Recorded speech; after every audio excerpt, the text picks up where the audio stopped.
Hi. So I was asked on the YouTube comment on a particular video what the wind speed was, and in that particular video, I think it was around 10 to 12 knots. And just judging by the water state and how that typically was, maybe a little bit more, maybe a little bit less. I'm not sure. And he also asked, I'm curious to hear your thoughts on the Foil Glide 2 sale. And that's why I am really making this a video instead of just a comment back because I have a few things to say. So I've had the Foil Glide 2. I bought it used, I think, about roughly a year ago. And I also have the Foil Glide 8. I used the 7 8.0. In the video it was a 7.0, and I usually use the 7.0. I haven't really used the 8.0 that much. It's almost new now, just sitting in my garage. Um, but yes, is an easy sale for a beginner? And I have a few things to wonder about that. One, what kind of beginner? Beginner to windsurfing or beginner to foil? And he's been windsurfing for a while. And the reason I ask that is I would not recommend that for a very beginner windsurfer because those sails are not built as sturdily. They're only monofilm for most of the sail area. So for a very beginner, I wouldn't recommend it, especially someone that weighs as much as me. I'm 6'1". I'm about 200 pounds, and if I crash, I can easily blow out a monofilm panel. I've done it on one of my Goya sails. So I would say for a beginner that weighs as much as me, no. If you're a good windsurfer, you have good sail handling techniques, and you're just learning foiling, maybe.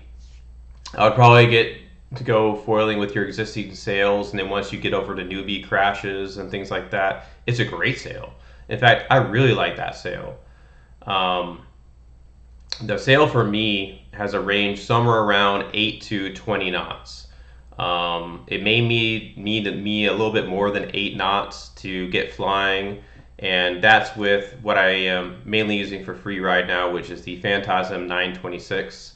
It has about 1,250 centimeters squared area, so it's a pretty chill free ride foil, but it's more advanced than, say, the Infinity 76, which I started out on foiling and free ride. But yeah, that range is big on that sail. It's a 3 cam 7.0. It is made for foiling. I use it with an adjustable out haul.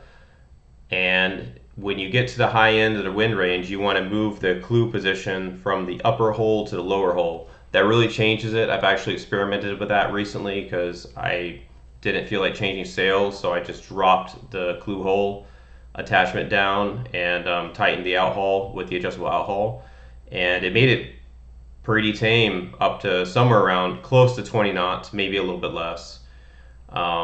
It's a great sail, and one thing that I would say that is really apparent is I'm going to link another video below.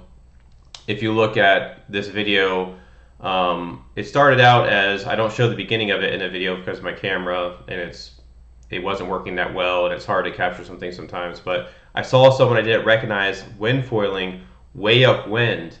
And this sail with the free ride foil, I'm able to shoot upwind really well. Much more like I am on my race foiling setup with my 9.0 and a race foil. It's not a race foil that I was using in this video, but I was able to get upwind really quickly and meet up and catch this guy because I think I was on a faster foil and just a more foil optimized sail than him. But I was able to get up to him, talk to him a little bit, and then sail around. And I'm pretty sure he was riding like a Infinity 76 or an Infinity 84. I'm not 100% sure. Just I was able to easily pass him, which meant that he was on slower foil. It didn't have much anything to do with skill in this case. He was on a slower foil. Um, but I do like that sail a lot, and just because if I go to the beach, it's pretty much one sail, any conditions up to 20 knots. In general, I do like to be on a smaller sail when it's 14 knots and above, just because I can use a freestyle sail like my Freaks, or start using a wave sail, which is a different feel. But I like to feel the Freaks a lot on free ride foiling.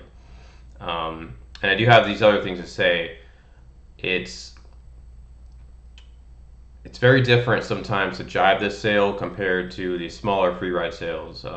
When I'm on a race gear, I'm on a 9.0, I'm doing a very race style jibe. That means I am stepping across the board and I'm trying to get through the downwind section and try to step across the board and get a new front strap as soon as I can, and then flip the sail. So it's a step first, flip the sail, and then you get going again. And I'm getting better at my jibes. I am not a pro jiber. My jibes are embarrassing in many ways, but that's where I am with the race style jibes.